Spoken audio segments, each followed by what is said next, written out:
Breaking news చూస్తున్న మాజీ మంత్రి మల్లారెడ్డి అల్లుడు మల్కాజ్గిరి ఎమ్మెల్యే మరి రాజశేఖర్ రెడ్డికి అధికారులు షాక్ ఇచ్చారు. ఆయన కాలేజీలకు చెందిన పలు భవనాలను కూల్చివేశారు. రాజశేఖర్ రెడ్డికి దుండిగల్లోని చిన్న దామర్ చెరువు సమీపంలో ఏరోనాటికల్ ఎంఎల్ఆర్టీ కాలేజీలున్నాయి. అయితే 8.24 ఎకరాల చెరువును ఆక్రమించి భవనాలను నిర్మించారని గతంలో గుర్తించిన అధికారులు కాలేజీ మేనేజ్మెంట్కు నోటీసులు ఇచ్చారు. ఇవాళ మేడ్చల్ కలెక్టర్ ఆదేశాలతో అధికారులు భవనాలను కూల్చేశారు.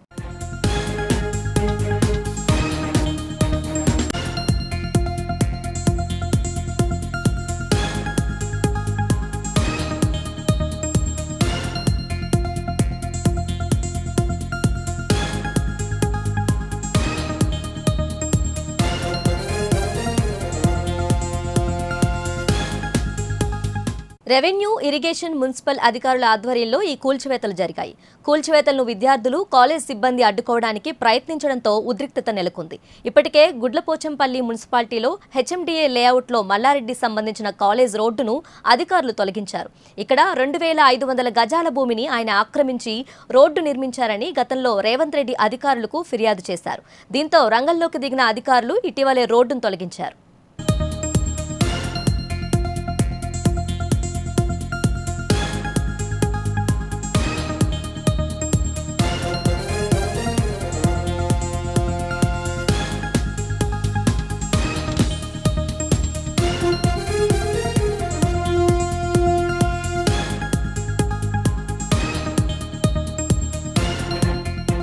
మరి ఇదే అంశానికి సంబంధించి మరింత సమాచారం మా ప్రతినిధి భార్గవ్ అందిస్తారు. భార్గవ్, చెప్పండి. Thank you Tejaswini. రేవంత్ సర్కార్ అధికారంలోకి వచ్చి 100 రోజులు గడవక ముందే అక్రమ నిర్మాణాలపై పంజా విసురుతుంది. తాజాగా మేడ్చల్ మల్లారెడ్డి కాలేజీలో ఉద్రిక్త వాతావరణం నెలకొంది. మాజీ మంత్రి మల్లారెడ్డి అల్లుడు మర్రి రాజశేఖర్ రెడ్డి కాలేజ్ ఏదైతే ఉందో వాటి మీద జిహెచ్ఎంసీ అధికారులు ఘటనా స్థలానికి చేరుకొని కూల్చివేత ప్రారంభించారు.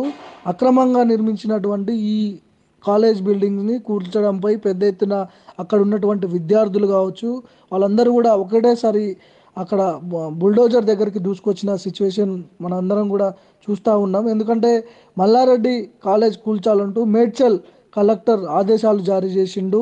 చెరువును పూడ్చి భారీ బిల్డింగ్ నిర్మించిన మర్రి రాజశేఖర్ రెడ్డి ప్రస్తుత ఎమ్మెల్యే, మల్కాజ్గిరి ఎమ్మెల్యే. దీంతో మల్లారెడ్డి కాలేజీలో హైటెన్షన్ వాతావరణం నెలకొంది. అక్రమ కట్టడాలపై రేవంత్ సర్కార్ పంజా విసురుతోంది. బిల్డింగ్ కూలుస్తుండగా ఒకేసారి దూసుకొచ్చిన వందలాది మంది విద్యార్థులు ఒకేసారి దూసుకొస్తున్నారు. గో బ్యాక్ పోలీస్ అంటూ కూడా నినాదాలు చేస్తున్నారు. మేడ్చల్ జిల్లా దుండిగిల్లోని Mallareddy IT aeronautical college building కూల్చివేత జరుగుతూ ఉంది. దానికి సంబంధించిన అధికారులకు ఎవరైతే ఉన్నారో మేడ్చల్ జిల్లా కలెక్టర్ ఆయన ఆదేశాలు జారీ చేసిండు. దీంతో అక్కడ ఉన్నటువంటి పోలీసు బలగాలు పెద్ద ఎత్తున చేరుకున్నారు. బుల్డోజర్లతో అక్కడ ఉన్నటువంటి ఏరోనాటికల్ కాలేజ్ బిల్డింగ్ కూలుస్తున్న సిచ్యువేషన్ మనం అందరం కూడా చూస్తున్నాం. మేడ్చల్ జిల్లా దుండిగల్లోని మల్లారెడ్డి ఐటీ ఏరోనాటికల్ కాలేజ్ అది. ఆయన ప్రస్తుత ఎమ్మెల్యేగా ఉన్నాడు. మాజీ మంత్రి అల్లుడు మర్రి రాజశేఖర రెడ్డి మల్కాజ్గిరి ఎమ్మెల్యేగా ఉన్నాడు. గతంలో ముఖ్యమంత్రి మాజీ పిసిసిగా ఉన్నటువంటి ప్రతిపక్ష నేతగా ఉన్నటువంటి రేవంత్ రెడ్డి పైన అప్పుడు ఆనాటి మంత్రి మల్లారెడ్డి పెద్ద ఎత్తున అంటే కాంట్రవర్షియల్ మాటలు మాట్లాడడం, తొడలు కొట్టడం ఇవన్నీ కూడా జరిగినాయి. రేవంత్ దమ్ముంటారా చూసుకుందాం, ఇలాంటివన్నీ కూడా మాట్లాడిన నేపథ్యం మనం అందరం కూడా చూస్తున్నాం. దీంతో అధికారం వచ్చిన 100 రోజుల్లోపే అక్రమ కట్టడాలపై రేవంత్ సర్కార్ పంజా విసురుతోంది. దీంట్లో భాగంగానే కక్షపూరిత చర్యలకు దిగుతోందంటూ కూడా బీఆర్ఎస్ నాయకులు వాళ్ళ వర్షన్లో వాళ్ళు చెప్తున్నారు. కానీ మల్లారెడ్డి మీద పెద్ద ఎత్తున అభియోగాలు ఉన్నాయి, ఆరోపణలు ఉన్నాయి. చాలా చెరువులు ఆయన కబ్జా చేసి వాటిపై మెడికల్ కాలేజీలు కావచ్చు, దానికి సంబంధించిన బిల్డింగ్స్ అన్నీ కూడా నిర్మించాడు. ఈ నేపథ్యంలోనే గత సర్కార్ ఏదైతే ఉందో కేసీఆర్ హయాంలో ఈ మల్లారెడ్డికి పెద్ద ఎత్తున సపోర్ట్ చేసింది. అందుకనే ఇలాంటి అక్రమాలు పెద్ద ఎత్తున నిర్మించారు. అందులోనూ మంత్రి కావడంతో అప్పుడు హద్దు లేకుండా పోయింది. ఆయన అవినీతికి అని కూడా పెద్ద ఎత్తున అవినీతి పాల్పడ్డారని కూడా ఒక చర్చ జరిగింది. అయితే ఈ చర్చను ఇప్పుడున్నటువంటి తెలంగాణ రాష్ట్ర ప్రభుత్వం కాంగ్రెస్ అధికారంలోకి వచ్చిన తర్వాత ఖచ్చితంగా అవినీతి చేసిన వాళ్ళని వదిలిపెట్టడం, ఖచ్చితంగా ఎంత పెద్దవారైనప్పటికీ కూడా వాళ్ళ మీద చర్యలు తీసుకుంటామని కూడా పీసీసీగా ఉన్నప్పటి నుంచి కూడా రేవంత్ రెడ్డి మాట్లాడిన సందర్భం మనం అందరం కూడా చూసినాం. ఈ నేపథ్యంలోనే మల్లారెడ్డి మాజీ మంత్రి మల్లారెడ్డి కాలేజ్లో ఉద్రిక్తత వాతావరణం నెలకొంది. ఆయన అల్లుడిగా ఉన్నటువంటి మల్కాజ్గిరి ఎమ్మెల్యే మర్రి రాజశేఖర్ రెడ్డి కాలేజ్ అది ఏరోనాటికల్ కాలేజ్ బిల్డింగ్ అది. దాంతో కలెక్టర్కి ఆదేశాలు జారీ చేయడం జరిగింది గవర్నమెంట్. దాంతో అక్కడ ఉన్నటువంటి పోలీస్ అధికారులకు కలెక్టర్ ఆదేశాలు జారీ చేసిండు.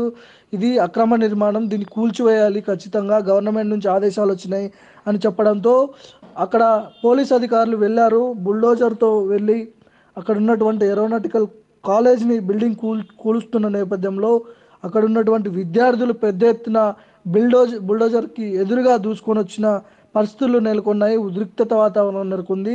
ఏదేమైనప్పటికీ ఇలాంటి అవినీతి అక్రమాలకు ఖచ్చితంగా కొరడా విసురుతోంది ఈ ప్రస్తుత తెలంగాణలో ఉన్నటువంటి కాంగ్రెస్ పార్టీ ప్రభుత్వం.